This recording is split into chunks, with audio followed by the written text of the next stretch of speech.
Talia Al Ghul, Ra's al Ghul's skillful daughter, has been everything from a lover to an enemy of Batman. Hi everyone, welcome back. I'm Terry Cooper and this is Marvelous Videos. Is the enemies to lovers trope your favorite? Well, if you're a fan of Batman, you're certainly going to fall in love with a woman who has sent chills down the spines of many people throughout the DC universe. One of Batman's greatest supervillains, Ra's al Ghul, has a daughter who goes by the name of Talia Al Ghul. She is a beauty with brains because once she gets her mind to achieving something, she most definitely gets it. Talia's character is quite profound and dynamic. Some stories depict her as a savior, some as a morally grey character, and some as a vile villain. Although you would never expect Batman to fall in love with a villain, in this case he did. So, how is Talia Al Ghul so charming? Is it the influence of her father, or something entirely different? In this video we'll clear up all the confusion. So without further delay, let's get right into the video and explore the origins and most interesting stories of Talia Al Ghul. Before we go into our explanation, we have a very small request. If you like our content, please support us by subscribing to our channel. This is a small click for you, but for us, it means a lot. Thank you. Now let's begin.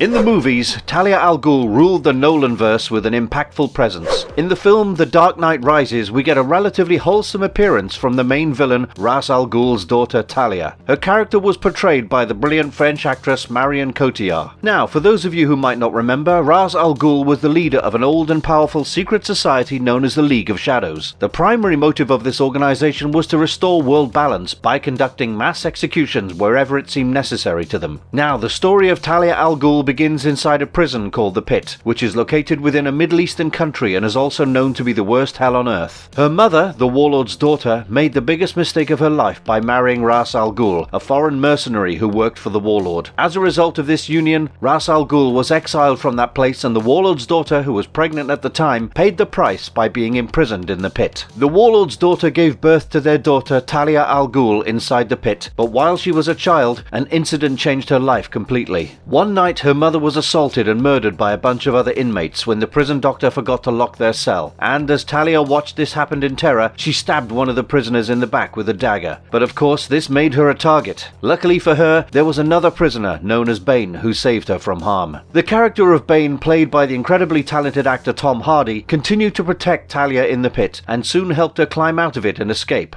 After successfully escaping from the prison, Talia found her way back to her father, Ra's al Ghul, who had now become the leader of the League of Shadows. When Talia told him about the events that took place regarding her mother, Ra's al Ghul stormed the prison along with the League of Shadows to take his revenge for the murder of his wife. He also found a wounded Bane who had been tortured and beaten up by other prisoners after he'd helped Talia escape. In fact, they beat him up so brutally that his face was mutilated. The doctor tried everything he could to save him, but his clumsy efforts to heal the damage left Bane in constant pain. Ra's al Ghul rescued him from the prison because he protected his daughter, and then both Talia and Bane were taken in and trained in the ways of the League of Shadows to make them a part of it. But one of Ra's al Ghul's decisions led to Talia hating him for the rest of his life. Ra's eventually decided to excommunicate Bane from the League of Shadows because his existence was a constant reminder of Ra's own inability to protect his wife. Another reason for this banishment was that he knew that Bane was in love with his daughter, so it would appear that he ended up doing the same thing with his daughter that his father-in-law had done to them. Talia continued to hate her father until his death, but when she faced Batman, she discovered that although Batman didn't kill Ra's al Ghul, he was still responsible for his death. This was when her life took a different turn, and she became committed to continuing the work her father had started. She became the new leader of the League of Shadows, and she wanted to achieve the League's purpose of restoring balance to the world by destroying Gotham City. She then started living her life with the dual identity of Miranda Tate in order to smoothly dig her claws into Gotham society. She was also aware of the true identity of Batman, so to continue her vile plans, she became a board member of Wayne Enterprises and got involved in charitable activities for Gotham City. Obviously, all of these were her ploy to get close to Bruce Wayne. She also made a significant personal investment in Wayne Enterprises' clean energy fusion reactor project. John Daggett, the owner of a construction company called Daggett Industries, had his eyes on Wayne Enterprises. Now, after meeting Miranda Tate and getting to know her, Bruce Wayne soon lost all of his money due to identity theft and bad stock stock trading. This made him fear that Daggett would now try to take over Wayne Enterprises and the reactor. So, in the hopes of preventing that, Bruce took Miranda to a bunker beneath the Gotham River and showed her the reactor. He wanted her to take over the corporation and the reactor because he trusted her and thought that it would stay safe with her, far away from the hands of John Daggett. What Bruce didn't realize was that he was signing himself for a lot of future trouble. Anyway, just as Bruce wanted, Miranda was appointed as the new CEO of Wayne Enterprises at their next board meeting. Talia was getting closer to achieving her goal. With the help of Bane and other members of the League of Shadows, Talia went on to convert the reactor into a nuclear bomb. She had Lucius Fox and Commissioner Gordon kidnapped while making herself appear as a victim who got abducted by Bane. Eventually, when Batman came back to Gotham after escaping from the pit, he was hell-bent on taking his revenge on Bane for multiple reasons.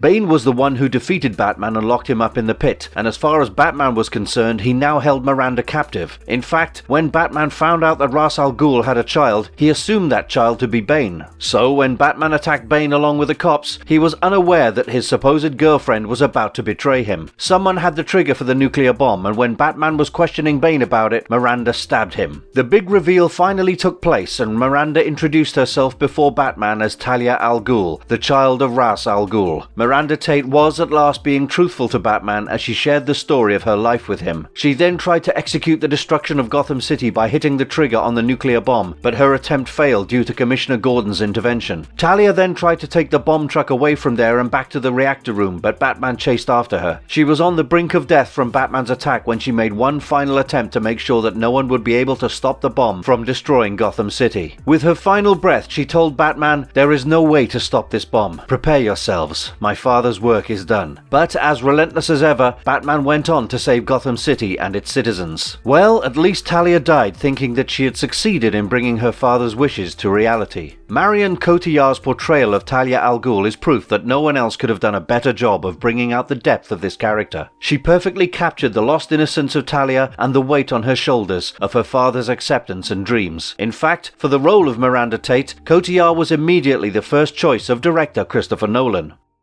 Her comic book origins are also rather interesting. The character of Talia Al Ghul was co-created by writer Dennis O'Neil, Dick Giordano, and artist Bob Brown. She made her first appearance in Detective Comics issue number 411, which was published in March 1971. In the comic book origin, her childhood doesn't begin as depressing as it did in the Nolanverse. She constantly spends time with her father and travels the world alongside him. Eventually, she begins to learn Ra's al Ghul's tactics and trains herself by observing her father's skills and intellect. After some time, she proves herself to be of more use to her father compared to his other children. She is also single-handedly able to manage his criminal and legitimate operations. Ra's al Ghul is not a big fan of women in general because he considers them to be inferior to men, but after seeing his daughter, he appears to have made an exception and believes her to be a great asset. Ra's al Ghul leads an organization called Demon, and the League of Assassins is just a part of it, whose leader is Dr. Dark. Dr. Dark ends up going against Ra's and kidnaps Talia. This is when she meets Batman, the Caped Crusader, for the first time. He saves her from Dr. Dark, and as the fight continues, she ends up returning the favor by killing Dark and saving Batman's life. She continues to be a part of Batman's life and falls in love with him. At a point in his life where Batman had lost his fighting spirit, she served as his confidant and tried to motivate him to go back to Gotham City because they needed their crime-fighting vigilante. Soon after, Bane enters the picture when he becomes a member of the League of Assassins. This gives Ra's al Ghul a new idea of making him his heir. Even though he knows his daughter is in love with Batman, he still forces her to marry Bane so that he can make him the heir to his empire. But thankfully for Talia, she rejects Bane, and soon her father also realizes how unworthy he was when he easily got defeated by Batman.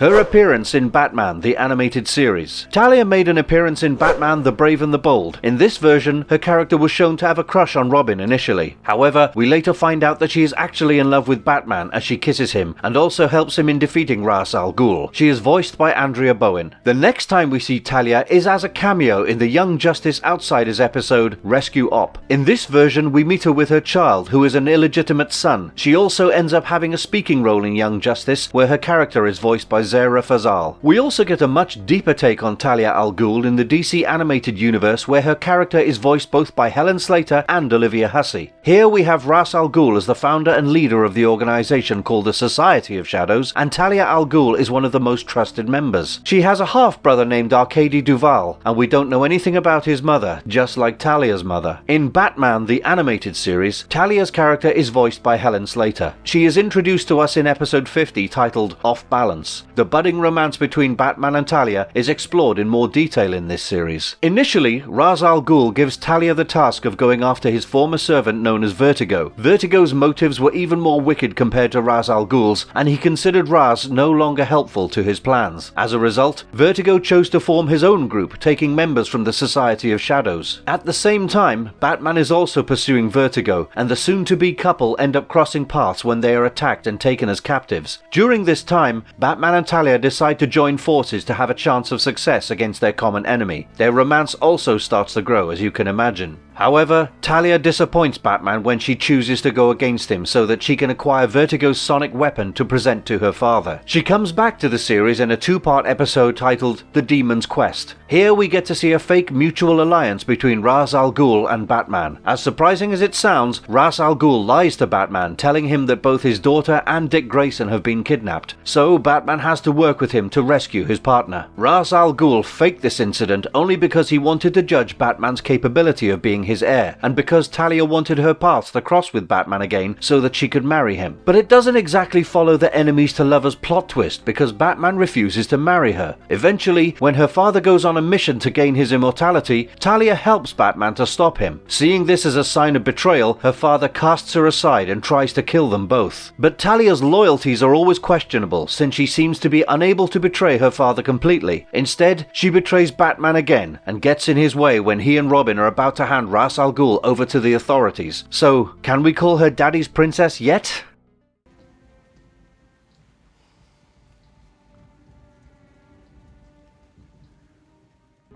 Her controversial relationship with Batman. Talia Al Ghul has been portrayed to us as a woman of many beliefs. We have seen her predominantly as a villain, but she has also been somewhat of a hero. However, her most surprising character arc comes to light during her time spent with Batman. They finally get their enemies to lovers plotline, and if that wasn't enough, the creators also managed to give them an opposites attract plotline. One major character trait that sets them apart is the very core of their being. Batman has a code where he chooses not to kill anyone, despite what happened to his parents. It is because of this childhood trauma that he swore never to take the life of another human being. On the other hand, Talia's rough childhood and upbringing amongst the League of Assassins made killing an everyday part of her life. Batman's conscience does not allow him to kill, whereas Talia's conscience has no regret for any kill, whether she does it personally or makes someone else carry it out. Despite this vast difference, the two manage to build a life and a love for each other. Perhaps this is the reason why most parts of their love story have been on and off, instead of a steady, healthy relationship. But the signs of a toxic relationship don't just end there. Their romance takes quite a heavy turn in Mike W. Barr and Jerry Bingham's 1987 comic Batman, Son of the Demon. As it turns out, according to Talia, the two were already married, but Batman was completely unaware of this. Apparently, as per Talia's cultural traditions, they needed only her consent for Ra's al Ghul to perform a marriage ceremony. So Batman got married without his even realizing it. But he was of course in love with Talia, and so perhaps he grew to accept it. Soon after, Talia was pregnant with their child. After finding out about this, Batman's fatherly instincts began to come to light. We've seen him act as a father figure before in the case of Robin, but this was to be his own child. So Batman soon started to be more careful and protective instead of his usual reckless self. This resulted in him almost losing his life. Talia could see the dangerous effects of fatherhood on him, so she decided to lie, telling him that she'd had a miscarriage. Along with this dreadful news, their marriage also came to an end, and Batman went back to Gotham City to resume his crime-fighting lifestyle. Meanwhile, Talia gave birth to their child and sent him away to an orphanage. In Grant Morrison's epic story arc, Batman and Son, a few tales of their love life from Batman's Son of the Demon is twisted and given a darker touch. Remember how Batman was unaware of his marriage? Well, it turns out that apparently he never consented to marry Talia. Instead, he was tricked. Batman was drugged and selected for his impressive genes to produce a perfect heir for Ra's al Ghul. So, we now have Talia Talia's character portrayed as the perfect villain for Batman. It seems that they went from enemies to lovers and back to enemies once again. In this story arc, Talia's sole motive was to give birth to a child who would be an heir to the greatest crime fighter along with his greatest enemy. So instead of sending the child away, she chose to give him the same life that was given to her. The name of their child is Damian Wayne, and his life began with a set trajectory decided by his mother to raise him as a stone-cold killer. In order to achieve this, Talia utilized the League of Assassins' vast scientific resources to artificially increase Damian's growth by giving him the physique of a 10-year-old in less than 5 years. Clearly, she is extremely dedicated to making him the best assassin he can be. Damian spent his childhood with his mother and received regular training from the League of Assassins. This resulted in Damian's skills being developed at a far earlier age. Eventually, Talia left Damian with Batman, and he went on to take up the mantle of Robin for both Bruce Wayne's Batman as well as Dick Grayson's.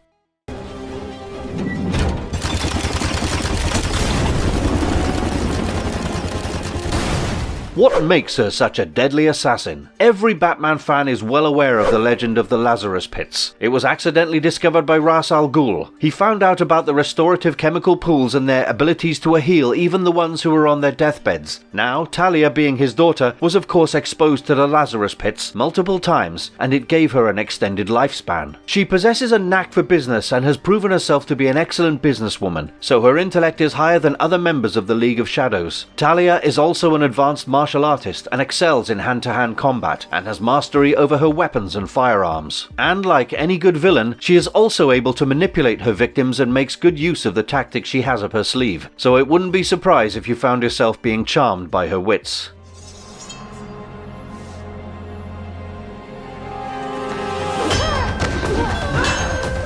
Neil Adams' thoughts on the creation of this beautiful character. Although we were introduced to Talia in Detective Comics issue number 411, we got an even more defined exploration of her character a month later in Batman issue number 232 by the late legendary and acclaimed comic book creator Neil Adams, who also created Ra's al Ghul. As for his inspiration for creating the beautiful Talia, this may be hard to believe, but there was a point where he had no idea how to draw her. After all, she was supposed to be a lady of breathtaking beauty, danger, and questionable loyalty. Adams found himself wondering, how do you even draw the most beautiful woman in the world? He wanted to base the character on someone who perfectly embodied the idea of a beautiful woman. So he thought of several stunning actresses such as Sophia Loren, Marilyn Monroe, Raquel Welch, Senta Berger, and even Angelina Jolie. But he also realized it was all a matter of opinion. Everyone's perception of the most beautiful woman in the world was inevitably going to be different. So he ditched the idea of basing the character of Talia al Ghul on a specific woman. Instead, he shifted his focus to simply drawing a beautiful woman in his own eyes. And he thought, draw a beautiful woman. Tell the people it's the most beautiful woman in the world and let their imaginations guide them to what their own brain tells them is the most beautiful woman in the world. He believed that one person's imagination can be better than everyone else's reality. So this was the thought process of Neil Adams behind the creation of Talia al Ghul, the most beautiful woman in the world. Her character is so dynamic that we get to see her become a villain, a lover, a betrayer, a wife, and a mother. Along with being this beautiful woman, she is so much more in terms of her personality and skills. And if her relationship with Batman has taught us anything, it's that she can either be your worst enemy or the best thing that has ever happened to you. Well guys, that's all for now. We hope you enjoyed watching this video as much as we enjoyed making it. Have a fantastic day. Thanks for watching and see you next time. If you liked our content, don't forget to leave a like and subscribe to us if you haven't already. Have a good one and be safe. Thanks everyone.